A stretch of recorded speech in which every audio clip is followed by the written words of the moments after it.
নমস্কার বন্ধুরা, আজকে চলে গেছিলাম সাজুগুজু করাতে।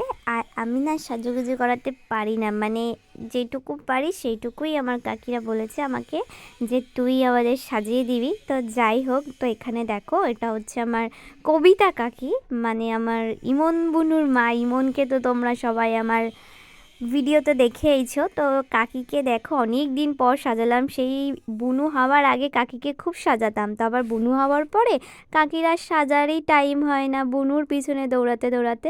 তো আজকে দেখো আমার কাকিকে কত মিষ্টি লাগছে, তাই না?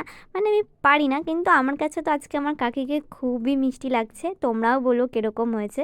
তারপর এখানে দেখো রূপা কাকিকে হেয়ার স্টাইল করে দিয়েছি, তারপর শাড়ি পরানোটাও দেখিয়ে দিয়েছি কিভাবে পরবে তুমি। মানে পারি না, তাও আমার কাকিদেরকে আমি আমার মতন করে সাজিয়ে দিয়েছি। তো দেখো আমার কাকিকে কেমন লাগছে। আর এখানে এই যে ইমন চলে এসেছে, এর কথা কি বলবো তোমাদেরকে। সবাইকে রাধে রাধে।